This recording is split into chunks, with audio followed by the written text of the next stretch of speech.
आज की computer class में सभी बच्चों का बहुत बहुत स्वागत है। आज का computer module Corel version 24 release year 2022 topic number 5 topic name how to use pick tool video number 5।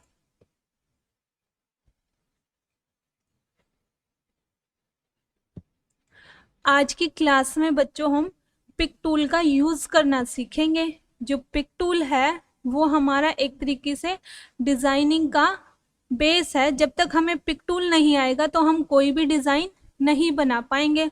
और जितने भी हमारे टूल हैं उन टूल में सबसे जो पहला टूल है वो हमारा पिक टूल है। देखो आप पहले अपने टूल बार पे यहाँ पे सबसे पहले जो टूल दिया हुआ है वो हमारा पिक टूल है। अब पिक टूल के साथ ही यहाँ पे देखो जो ये निशान आपको दिख रहा है ये आपका हर टूल में नजर आएगा। आपको यहाँ पे देखो जितने भी टूल हैं सभी में नजर आएगा। इस निशान का मतलब है कि आपका जो टूल है वो आपको जो शो कर रहा है उसके अंदर और भी आपके टूल हैं। जैसे अभी हम देखते हैं पिक टूल के अंदर और कौन से टूल हैं।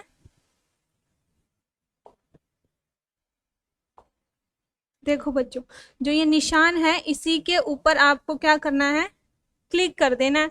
जैसे ही आप क्लिक करोगे तो जो बाकी के टूल हैं वो भी आपको नजर आएंगे। यहाँ पे देखो पहला तो हमारा पिक टूल है, उसके बाद जो सेकंड टूल है वो हमारा फ्री हैंड पिक है, उसके बाद जो थर्ड है वो फ्री ट्रांसफॉर्म टूल दिया हुआ है। तो हमारे पिक टूल के अंदर कितने टूल हैं बच्चों आप बताओ। हाँ वेरी गुड, 3 टूल हैं। अब देखो पहला हम पिक टूल को यूज करना सीखेंगे, उसके बाद जो बाकी 2 बचेंगे उनको सीखेंगे। तो पिक टूल का जो यूज है हमारा वो क्या यूज है बच्चों, जो भी हमारी शेप दी है, इमेज दिया हुआ है या टेक्स्ट दिया हुआ है, फर्स्टली उसको सिलेक्ट करना, उसके बाद उसकी पोजीशन को चेंज करना, और थर्ड क्या है उसे रोटेट करना। हम किसी भी पोजीशन में उसे रोटेट कर सकते हैं। तो अभी हम एक शेप लेके देखते हैं, उसके बाद आपको अच्छे से क्लियर हो जाएगा। जैसे मैं यहाँ से अभी एक शेप ले लेती हूँ रेक्टेंगल। आपको जो आपका पेज दिया होगा डिजाइन वाला उसी के अंदर ही डिजाइन बनाना है। इस बात को आपने हमेशा ध्यान रखना है बच्चों की जब भी आप अपनी प्रैक्टिस भी करो तब भी आपको इसी पेज के अंदर करनी है। बाकी आपको बाहर वाला जो एरिया दिया हुआ है वो एरिया तो दिया हुआ है लेकिन आपको उसमें प्रैक्टिस नहीं करनी, क्योंकि बहुत बार ऐसे हो जाता है कि हम डिजाइन बनाते हैं तब क्या हो जाता है जो हमारा डिजाइन है हम इसे भूल जाते हैं, क्योंकि हमारी प्रैक्टिस कहाँ हो रखी होती है, बाहर होती है। तो हमें प्रैक्टिस भी इसी में करनी है और अपना डिजाइन भी इसी में बनाना है। तो अब देखो यहाँ पे मैंने एक रेक्टेंगल बनाया, उसके बाद जो सिलेक्ट है हमारा टूल, पिक टूल को सिलेक्ट किया यहाँ से। अब देखो पिक टूल को जैसे मैंने सिलेक्ट किया है तो आपको यहाँ से दिख रहा होगा ये हमारे पॉइंट्स दिख रहे हैं। यहाँ पे देखो आप सारे ये जो पॉइंट हैं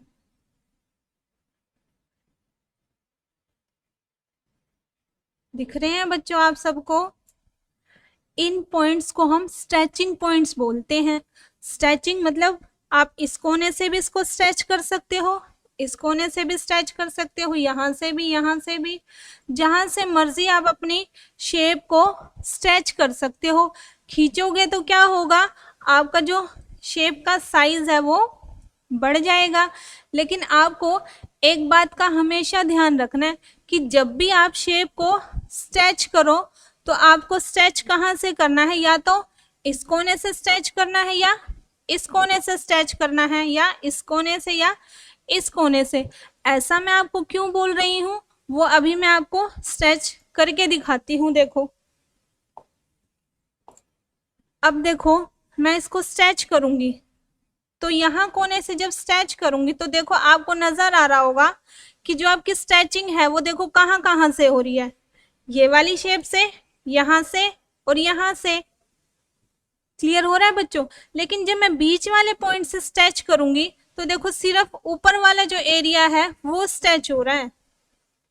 एज इट इज यहां से देखो ये वाला एरिया स्ट्रेच हो रहा है, इधर वाले एरिया पे कोई इफेक्ट नहीं आ रहा। अब मैं यहां से स्ट्रेच करूं कोने से तो देखो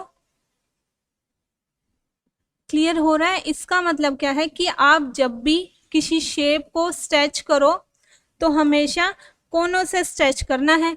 या एक और तरीका क्या है, अभी तो जैसे क्या है कि जिस कोने से मैं स्ट्रेच कर रही हूँ तो उधर वाला एरिया ही मेरा स्ट्रेच हो रहा है, लेकिन आपको चाहिए कि एक साथ आपका जो शेप है वो स्ट्रेच हो, मतलब इधर वाला एरिया भी, इधर वाला भी, ऊपर वाला भी और नीचे वाला भी। इसको हम प्रोपोर्शनल स्ट्रेचिंग बोलते हैं। तो इसको आपको कैसे करना है, जो स्ट्रेचिंग पॉइंट है उसी से स्ट्रेच करना है, लेकिन जो आपका कीबोर्ड है उससे आपको शिफ्ट बटन को प्रेस करना है। देखो मैं पहले कीबोर्ड लेती हूँ, ये हमारा कीबोर्ड आ गया। अब कीबोर्ड से आपको क्या करना है, शिफ्ट प्रेस करना है और यहाँ से जो आपका स्ट्रेचिंग पॉइंट है उसको स्ट्रेच करना है। देखो यहाँ से ये स्ट्रेचिंग पॉइंट है, शिफ्ट को प्रेस किया, देखो जो आपका रेक्टेंगल है वो प्रोपोर्शनल स्ट्रेच हो रहा है। प्रोपोर्शनल कैसे, जो चारों साइड्स हैं आपकी वो इक्वली ही स्ट्रेच हो रही हैं। तो आपको जब भी इक्वली ऐसे स्ट्रेच करना हो प्रोपोर्शनल तो आप शिफ्ट के साथ स्ट्रेच करोगे उसको। इतना आप सबको क्लियर हो गया। अब देखो स्ट्रेचिंग पॉइंट पे ही आप यहाँ पे क्लिक करोगे तो ये आपका रोटेशन पॉइंट आ जाता है, जिससे आप अपनी शेप को रोटेट कर सकते हो। देखो जो ये आपको पॉइंट्स दिख रहे हैं ये आपके रोटेशन पॉइंट्स हैं, जो ये वाले पॉइंट्स आपको नजर आ रहे हैं। यहाँ पे 4 आपके रोटेशन पॉइंट्स हैं। उसके बाद आपको बीच में भी ये पॉइंट्स दिख रहे होंगे, इन पॉइंट्स को हम टिल्ड पॉइंट बोलते हैं बच्चों। इनसे क्या होगा, जो आपकी शेप है वो टिल्ड हो जाएगी। उसके बाद जो बीच में आपको नजर आ रहा है ये आपका सेंटर पॉइंट है, क्योंकि ये बीच वाला पॉइंट है आपका। ये वाले सारे आपके टिल्ड पॉइंट हैं। तो अभी मैं आपको यहाँ से रोटेट करके दिखाती हूँ। देखो यहाँ पे किसी भी रोटेशन पॉइंट पे आप क्लिक करोगे तो जो आपकी शेप है वो ऐसे रोटेट होगी। आप कैसे भी रोटेट कर सकते हो, क्योंकि जो रोटेशन है वो हमारी एंगल के हिसाब से होती है। ऐसे ही जो टिल्ड पॉइंट है उसका यूज देखो, जो आपकी शेप है वो टिल्ड होगी, देखो ऐसे। क्लियर हो रहा है? एज इट इज आप यहां से करोगे तो यहां से भी ऐसे टिल्ड होगी। तो आपको जो टिल्ड है वो पॉइंट भी समझ आ गया और रोटेशन पॉइंट भी समझ आ गया।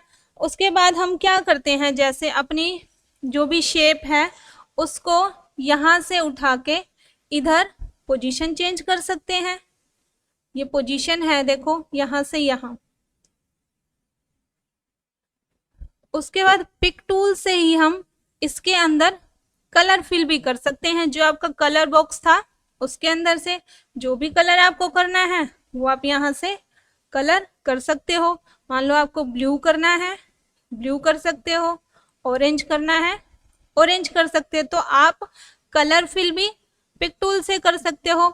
इसके अलावा और क्या चीज़ है आपकी पिक टूल की, ये तो आपकी सिंगल सिलेक्शन है। मान लो आपकी और भी बहुत सारी शेप हैं, जैसे मैं और शेप ले लेती हूँ यहाँ से।